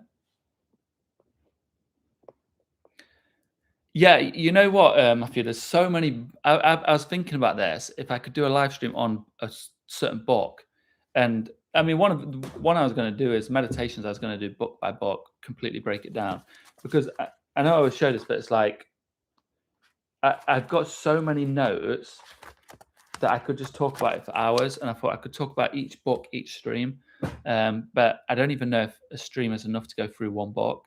2 hours per book. That's 24 hours for the whole book. I don't know if that's enough. Um, okay, next question. What's one book that genuinely changed your life? Okay, this is true. This is true, but for different reasons. My book, The Everyday Stoic, um, it didn't change my life because I read it. Although I don't know, some people say it changed their life, but it changed my life because insect landing on my laptop. It changed my life because writing it made me delve into myself in a way that I'd never done before. I never really looked at myself as a person. I was so caught up in life. I never really viewed myself. Then when I started viewing myself, my processes, the way I deal with things, my stories, my life started to change. My life started to change, and it woke me up to my writing a lot more. I recently, actually, I mean, it made me fall in love with writing, which at school I hated writing. I didn't want to do writing at all. It made me fall in love with writing, but recently I've really fallen in love with writing. Like I don't know what it is. Something's going on. Do you think people can actually change, or we're going to stuck the same? Um, I don't know the science behind this, right? And I hate to make bold claims. I think I'm like a different person. Like I can't even understand. This is why I'm teaching what I'm teaching, because I went from being anxious, self-deprecating, depressed, miserable, nihilistic, cynical, miserable, always just like a tumble dryer of negative thoughts going on in my head 24/7. Like I could not sleep ever because of this. Like I'd be laying there till 4 in the morning, wanting to get sleep, panicking. Like I said, go to the shops, have a really anxiety attack outside the shop. And now I don't have, and I didn't enjoy life. Now I genuinely love life. I'm in love with life. I enjoy every day. Um, my anxiety is like, it's only there if something, a real danger is in front of me. I don't get it anymore. Um, the negative thoughts are gone. Like I said, my mind is peaceful. Like I can't. It's so weird. I've only become aware of this. Is like my head is empty. Apart from the thing that I'm actively giving attention to, I'll actively give attention to it. Step back, my mind empties again. And that's like a miracle to me. So I believe people can change. I feel like I'm proof that people can change in ways you'll never believe. Um, Do I'm struggling? Do you s- do you struggle to follow your own advice? Um, I'm not trying to give advice. I'm trying to share the advice of other um, people that lived a long time ago. Um, do I struggle to? Not at all. I never understood this. Like it's not a thing to be perfect. The advice which I'm sharing is just there to guide you through the thing. So you don't have to like I guess I've never had the belief that I have to get it spot on and perfect. I've just had the understanding that small steps daily go great distance, and this advice will help me make the correct steps. There's never been a difficulty. It's not like it's a make or break. It's just guiding me in the right direction. How did I first get into Stoicism? Um, I used to catch this bus every single morning. Was on the bus for like 3 hours a day, there and back. Hated it. Didn't know what to do with my time. My mum said, "Hey, William, well, can't remember what she called me back then. Small child. Hello, dear. Why don't you read one of my books to entertain you?" So I picked up some books. A lot of them were on like alcoholism, on drug addiction, on psychology. It was all very interesting to me. It was new to me. Never read books. Started reading them, and it's like, "Whoa, this stuff's cool." I was like, "I want more of this." So I started googling like books to fix your life, the best book to save me, the books to fix anxiety, books to fix depression, and the same book kept coming up. I kept getting the same answer, and it was this book. And I was like, meditations, that's some spiritual nonsense. I don't want to read this, but it came up too much to ignore. So I bought this book, The Meditations, and I read it. And I'm like, this stuff is magic. And then I'm like, I want more by this guy. He only wrote one book. But then people are like, oh, this is a book like it. It's because of the Stoic philosophy. And I'm like, oh, this is Stoicism. Wonderful. Okay. Um, what's something society tells us to chase that actually makes people less happy? Um, Shanu, you mentioned it earlier. Everything. Um, I like your wording you used. I need to remember that wording. Um, that we follow a value system that is based on popularity rather than reason. Yeah, it's like the value system, the things that we're moving towards is based off of popularity. It's the things that are pushed in front of us. Normally, what becomes most popular is what makes the most noise, what is pushed in front of our face. This is why content creators are always saying, like, just get in front, get in front, get in front. This is why the Kardashians are everywhere. This is why all all the people that are in places of power, or not just power, most influential, is because their face is everywhere. People see them more. You see this like um, a lot of leaders will put pictures of their face everywhere. They want people to see them everywhere because it stays in your brain. And anyway, that's the same with these things, these values we're being given, that like clout and success and fame and riches and all these things, money and power and um, in not so nice words that we hear on all the songs, we see on all the films, we see everywhere. They shape us. They shape society.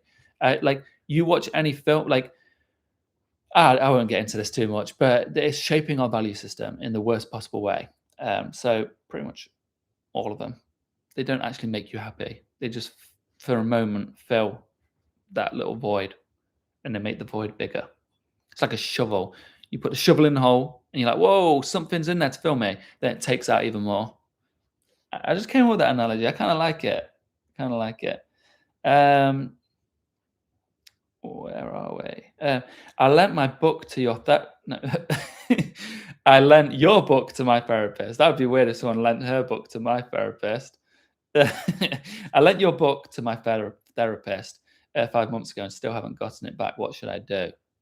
Um, well, maybe might be a sign it's a good book and they want to hold on to it. Just ask them. Say, hey, have you still got that book? I want to read it again. Oh, I've been thinking. Some of the themes we've been talking about were very prevalent in the Everyday Stoic book, and I want to read it again. Have you got the copy that I lent you? And then they say, no, I don't. That is. I'm just seeing if I've made every single one. Um, there's most of them that sometimes when I do these Q and A's, a lot of them don't make much sense to me, or some are mostly by bots, or some are a bit rude. very rude. I won't read the rude ones because we're on a live stream. But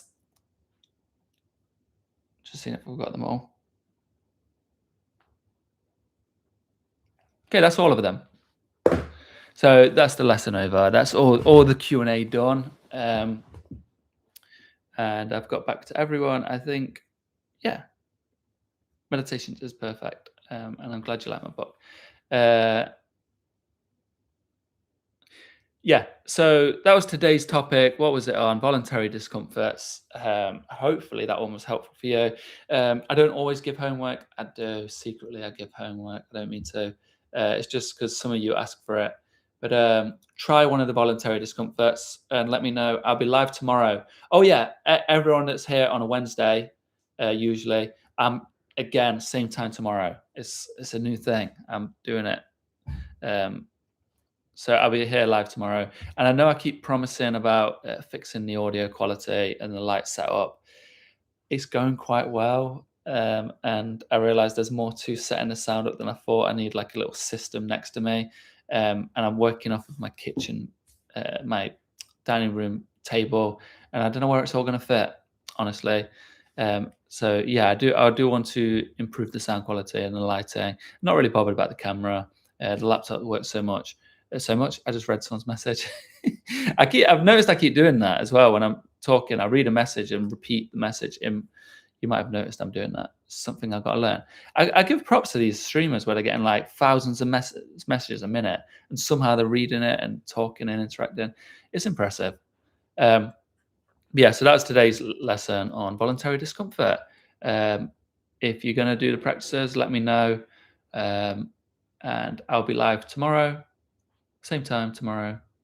And that's about it. And thank you for listening.